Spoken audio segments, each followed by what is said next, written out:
Hello and welcome to another Gimp tutorial. Today I'm going to show you my favourite tool on the whole of the Gimp. It's probably the thing I use it the most for on a day-to-day basis, and it's very basic to use, and it's a very powerful tool.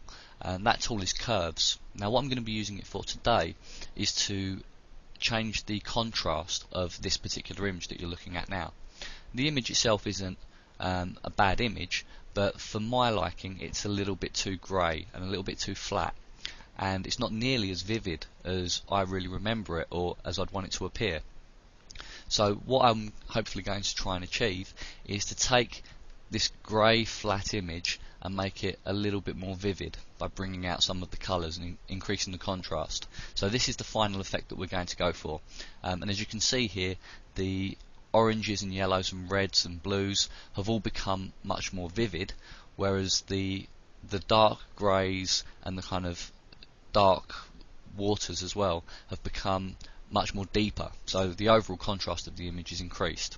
So the way we're going to do that, as I've said at the beginning, is by using our curves tool. Now the first thing I'm going to do is just delete this background copy. Now one thing I would suggest when you're using the curves tool, or any tool for that matter that messes around with the master image too much, I would always recommend that you do make up a backup copy of the layer that you're working on, of the image. That way if you do make any dreadful mistakes, you can come back to the original and you haven't really altered the master copy, you've altered a copy. That doesn't matter if it's damaged. So the easy way to do that, go to your layers, paths and channels dock, and very simply just click on this little icon here that says create a duplicate of the layer, and very simply there we'll get a background copy. Now we click on the background copy to show that that's the one we're going to work on, and then we need to open up our curves tool. Now the way to do that, you can right click on the image and scroll down to colors and then to curves, and you'll see this little box jump up. Now this might look quite technical, but it's really very simple.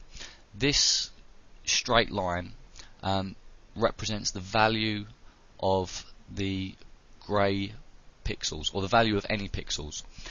This pixel right down here is the black point, and this is indicated by the two black pieces here, black colours on the bars, and up here we've got our white point.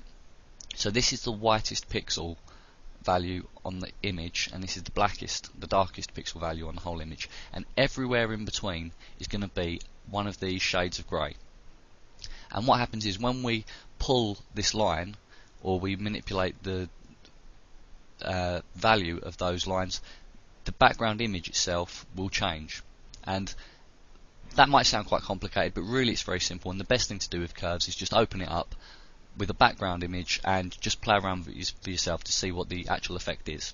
Now what you should also have is this preview button here checked, because what will happen is as you begin to manipulate this line, the image will change in real time and you'll be able to see the effect that you're having. If you go too far and you make a horrible dreadful mistake and you ruin your image at any point, you can just press reset and it will go back to normal.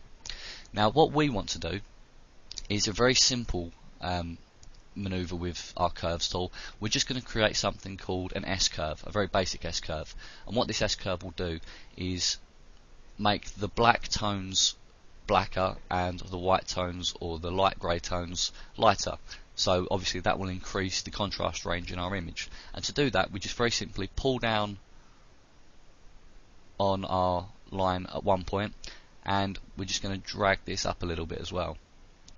And you can see that the reason it gets its name, the S-curve, we have a very basic kind of S.